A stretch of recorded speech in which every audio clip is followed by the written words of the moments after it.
आळंदीतून वारी निघण्याआधी इंद्रायणी नदीत झाला मोठा चमत्कार।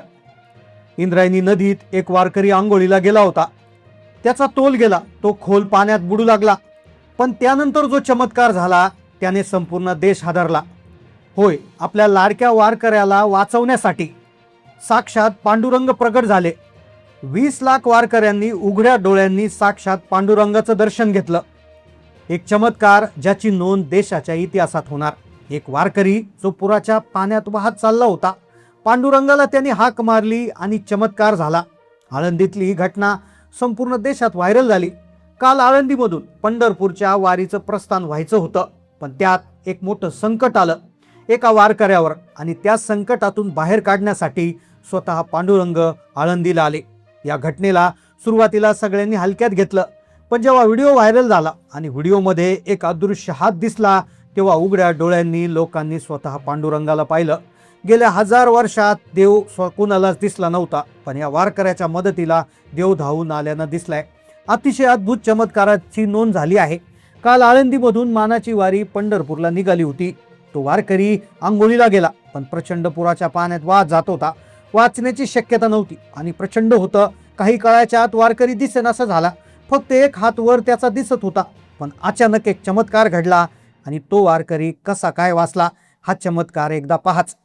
वारकरी भक्तांनो, महाराष्ट्राच्या कानकोपऱ्यातून आळंदीमध्ये होणाऱ्या सोहळ्याचं साक्षीदार होण्यासाठी लाखो वारकरी आळंदीला दरवर्षी येत असतात, आणि या वर्षीही 8 जुलै रोजी आळंदीतून वारीचं प्रस्थान होणार होतं।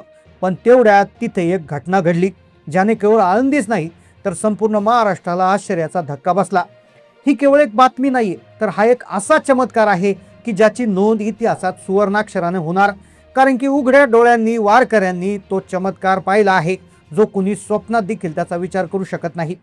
आषाढी वारीच्या पूर्वसंध्येला, म्हणजे ती वारी निघण्याआधी आळंदीमध्ये घडलेला हा प्रसंग आपल्या पांडुरंगाच्या अस्तित्वाची आणि त्याच्या भक्तावरील कृपेची प्रचिती देतो। अलंकापुरी नगरी, जिथे साक्षात ज्ञानोबा माऊलींनी समाधी घेतली, ती आळंदी। इथे दरवर्षी आषाढी एकादशी पूर्वी माऊलीच्या पालखीचं पंढरपूरकडे प्रस्थान होत असतं। हा सोहळा म्हणजे लाखो वैष्णवांच्या डोळ्याचं पारणं फेडणारा अनुपम क्षण। टाळ मृदुंगाचा गजर, ज्ञानोबा तुकोबा नावाचा अखंड जयघोष, आणि त्यामध्ये पावसाचा रिमझिम वर्षाव। अशा वातावरणात पवित्र इंद्रायणीच्या साक्षीनं लाखो वैष्णवांच्या उपस्थितीत संत श्रेष्ठ ज्ञानेश्वर माऊलींच्या पालखीनं त्या ठिकाणी अलंकापुरीतून पंढरपूरकडे प्रस्थान ठेवलं होतं। पहाटे 4 वाजता घंटानादाने सुरू झालेला सोहळा काकडा, अभिषेक, महापूजा, पंचामृत पूजा, दूध आरतीनं अधिकच पवित्र झाला होता। विना मंडपात कीर्तन झालं। सायंकाळी माऊलींची नित्य पालखी मिरवणुकीला निघाली। मानाच्या 47 दिंड्या मंदिर प्रदक्षिणा घालून पुढे सरकत होत्या। जणू काही अलंकापुरी नगरीला पंढरपूरकडे जाण्याची ओढ लागली होती। सोहळा जसा जसा वाढत होता तशी तशी त्याची रंगत अधिकच वाढत होती।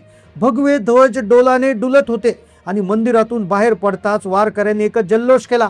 हे सारे दृश्य पाहताना प्रत्येकाच्या डोळ्यात भक्तीचे अश्रू तरळत होते। पण या उत्साहात एक अनपेक्षित संकट दडलं होतं, याची कल्पना कुणालाच नव्हती। एकीकडे आनंदात सोहळा पार पडत होता, पण एक वारकरी आंघोळीसाठी जाणार होता आणि त्याचं आयुष्य तिथे संपणार होतं।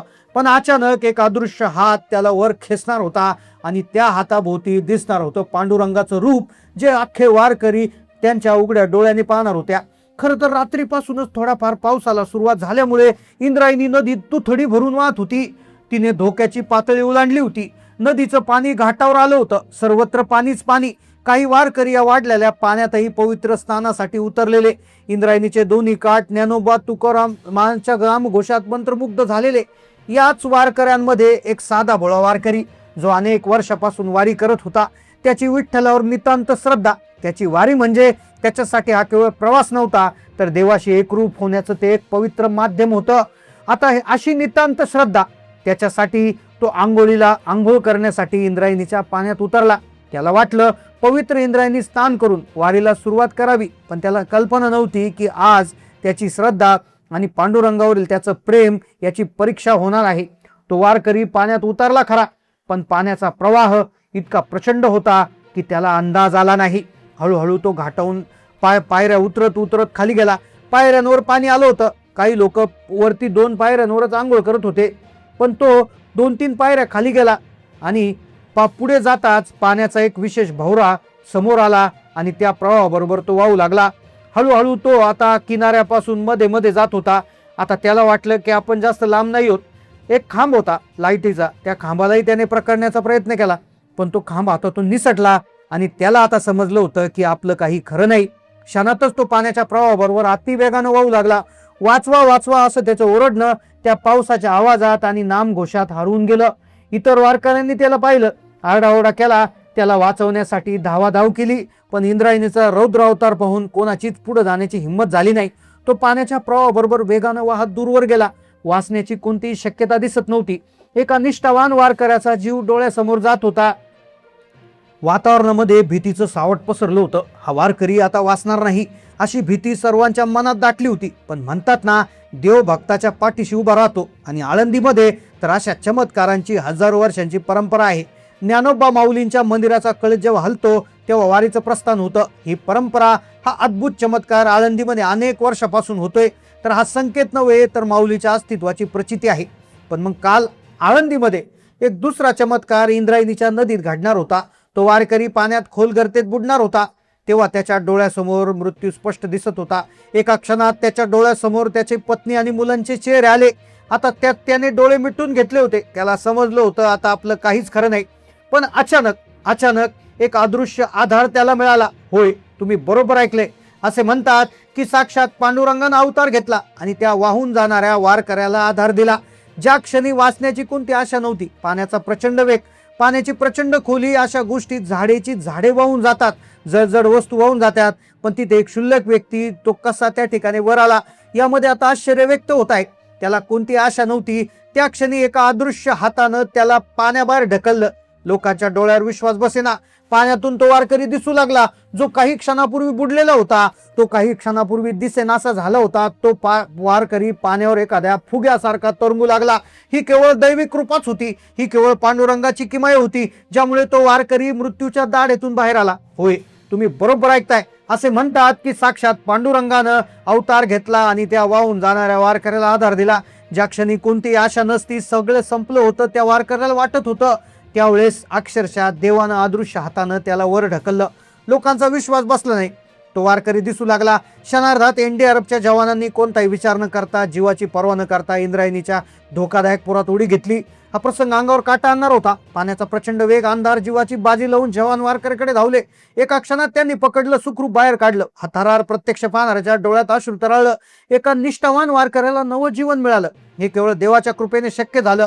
हा केवळ एनडीआरएफच्या जवानाचा पराक्रम नव्हता, हा साक्षात पांडुरंगाने त्यांच्या माध्यमातून घडवलेला चमत्कार होता.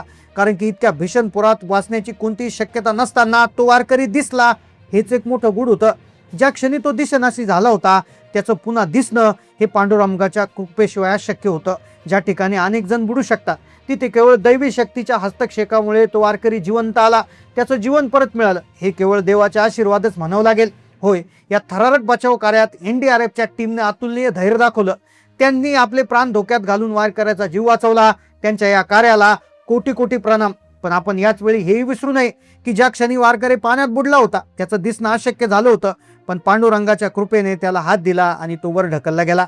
आता आश्चर्यजनक जी घटना आहे, तर तिची चर्चा संपूर्ण वारकरी संप्रदायात सुरू आहे. तर या चमत्काराविषयी तुम्हाला काय वाटतं? खरंच देवाचं अस्तित्व आहे का? तुम्ही मान्य करता का? आणि जर तुम्ही पांडुरंगाचे खरंच भक्त असाल तर रामकृष्ण हरी कमेंटमध्ये लिहायला विसरू नका. चॅनलला नवीन असाल तर सबस्क्राईब करा. धन्यवाद.